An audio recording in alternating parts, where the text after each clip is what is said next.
Hey guys, আজকে হামাকারে medical তোমাকে কানা অত্তু আনা ঘুরে ঘুরে দেখামো। চলো মোটরসাইকেল থেকে যদ্দূর বাইরে ঘুরে দেখানো যায় শোক নাই আনা দেখামো।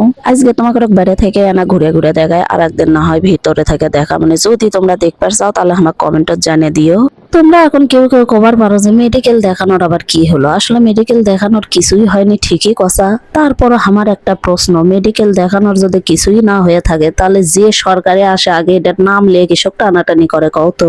যাই হোক, উল্লেলে মাথা ব্যথা না দেখাই, এজ দেখো এটা করলে ইমার্জেন্সি আসে করলে আগে এটি ভর্তি হওয়া লাগে। তারপরে আমি এটার পেছন দিয়ে যাচ্ছি, যেহেতু আজকে মেডিকেলের ভেতরে দেখাবো না, না বাইরেই দেখাবো, তো বাইরে দিয়ে ঘুরে একবারে পেছনের দিকে যাচ্ছি।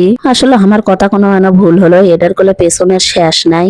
এটার পিছনে কত দূর আমি করলে আজ পর্যন্ত জানি না, সেই মুখে যাইও নি কোনোদিন। এই হসপিটালের পেছনের সাইডের দিকে আছে দেখেন মর্গ, এটি করলে লাশ কাটা ঘর। এটা এই মর্গত মানুষজন মরে গেলে থোয়া হয়, আর লাশ কাটা ঘরত কি করা হয় সেটা তো বুঝতেইছেন আপনারা। এখন এই পথ ধরে আনা সামনের দিকে যায় মেডিকেলত করলে বিকেলে এমনিতেও মেলা মানুষ ঘুরবার আসে, খুবই সুন্দর পরিবেশের মধ্যে।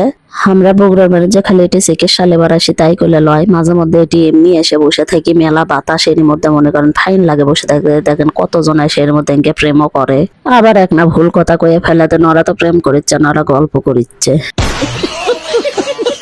যাই হোক, ওরা যাই করে করুক, যে আমি যে কামে আছে আমি সেটা করি। আপনাকে ওখানে মেডিকেল ঘুরে দেখাবো সেটাই করি, চলেন। শোনেন, আমরা বাইরে থাকি, হামাকের পুরো পাড়া মহল্লা এবং গ্রাম যাই কর্নাকে শুদ্ধ যা কিছু আছে এই এক মেডিকেল এরিয়ার মধ্যে করলে সেলে সবই আছে। এ যে দেখেন এটি মসজিদ আছে মানুষের নামাজ পড়ার জন্য। যাই হোক, আর সামনের দিকে যাবো না, এখন প্রায় সন্ধ্যার সময়, সেই জন্য আর সামনের দিকে না যাচ্ছে না। আমি ওই মুখে কোনোদিন যাইও নি, কতদূর পর্যন্ত যে মেডিকেলের এরিয়া আছে সেটাও আজ পর্যন্ত দেখিনি। তা যে মোরা দেখেন খেলার মাঠ, এটি বিকেলে সব খেলতেছে দেখিচ্ছি। শোনেন, এটি ইনকে ঘুরতে গেলে ভালোই লাগিচ্ছে, কিন্তু যখন এটি চিকিৎসা লেবার এসে রুগী হয়ে পড়ে থাকি তখন করলে ইয়ানাও ভালো লাগে না। তখন খালি মনে হয় আল্লাহ কতদিন বাড়ির যাবো, কতদিনের থেকে আমাকে ছুটি দিবি। অথচ দেখেন আজকে ঘুরবে যাচ্ছি, মনে হচ্ছে না যে আর বাড়ির যাই, এতই সুন্দর লাগিচ্ছে এর মধ্যে ঠান্ডা আবহাওয়াত ঘুরতে। বিল্ডিং এর চারে মোড়ে ঘুরিচ্ছি, মূলত এটার মধ্যে গেলে মানুষক চিকিৎসা দিয়ে থাকে। আর দেখেন এই মোড়েও একটা দরজা, আর এই দরজার এটি মোটরসাইকেল গ্যারেজ আছে। সামনে কি হচ্ছে বারে দেখি, মেলা কুমা সব মানুষজন, ক্যামেরাও হাতত লে, আবার একটা কুমা বউ দেখিচ্ছি কি সুন্দর করে সাজুগুজু করছে। ও মা, মেডিকেলের মধ্যে যাবার শুটিং হয়, আমি তো এটা কোনোদিন জানার জন্য না, জীবনের প্রথম দেখনো। আমি তো এতদিন জানার জন্য মেডিকেলের মধ্যে খালি মানুষে ঘুরবার আসে আর চিকিৎসা লেবার আসে, পড়াশোনা করবার আসে, তাই এলে পড়াশোনাও যে এর মধ্যে হয় আমার তো এটা জানা আসলো না বাড়ি। অবশ্য ভালোই হবি, যে সুন্দর জায়গা এর মধ্যে শুটিং টুটিং করলে ভালোই লাগবে দেখতে। তাই আজ দেখেন সামনে মুড়াতে যাচ্ছি, আজ এটিও করলে একটা গেট আছে, এই গেটত লেখা আছে কয়টা থেকে কয়টা পর্যন্ত এটি চিকিৎসা দেওয়া হয়। চিকিৎসা তো দিন রাত 24 ঘন্টায় দেওয়া হয়। যে বহির বিভাগের টিকিট আর কি সকাল 8টা থেকে পাওয়া যায় দুপুর 2টা পর্যন্ত।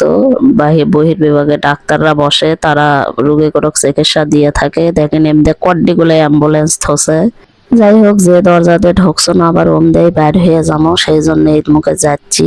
যে দেখেন এখন করলে মানুষ কম দেখা যাচ্ছে, সকালবেলা জড্ডি মানুষ থাকে, এটি মনে হয় দেখলে দুনিয়ার যত মানুষ এই মেডিকেলেতে বানাচ্ছে। আসলে এই মেডিকেলের যে খালি বগুড়া মানুষের চিকিৎসা লেয় তা করে লয়, আশেপাশে যত ডিস্ট্রিক্ট আছে সব জায়গার থেকে এটি চিকিৎসা লেবার আসে। এর মধ্যে মনে করেন জড্ডিগুলো মানুষ ভর্তি হয়ে থাকে, সেলে জিজ্ঞেস করলে বুঝবার পারবেন যে এল্লা মানুষ কোন কোন ডিস্ট্রিক্ট থেকে আসে। মেডিকেলের ভেতর থেকে গেলে বের হয়ে যাচ্ছি। এমনি আগে মেলা দোকান পাশান বসেছিল, এখন আজ এটি ওভারব্রিজ হওয়ার কারণে এখন দোকান পাশান এটি মেলা কমে গেছে। এই যে মোরা দেখেন আর একটা দুয়ার, মেডিকেলের ঢোকার দুয়ার করলে মেন দুয়ার, যেটা মেন গেট আর কি, দুয়ার আবার আপনারা বুঝবেন নাকি, সেটা করলে দুটিয়ে। আর এই দরজা সোজা ফ্লাইওভারের নিচ দিয়ে যে রাস্তা চলে গেছে, এটা করলে যায় একবারে মোহাম্মদ আলীর ঠেক লাগছে। আর আমার বাড়ি কোনাও এম দিয়া দেখেন, এম দিয়ে কোয়াড্ডি হোটেল আর রেস্টুরেন্টের অভাব নাই করলে। আপনারা অনেকেই এলে দেখলে চিনবার পারবেন, কারণ কয়দিন আগে হাঁসের রুটি আর কি কই হাঁসের গোস্ত আর কালাই রুটির জন্য করলে এই রেস্টুরেন্ট গুলা ভাইরাল হচ্ছিল।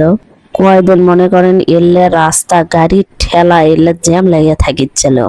এখন কমা দেখি আর অঙ্কা গাড়ি ঘোড়া থাকে না, এখন মনে হয় এখানে ব্যবসা বাণিজ্য কমে গেছে নাকি। আসলে যে জিনিসে প্রথম ভাইরাল হয় সেটা করলে বাঙালি কি আর কমও।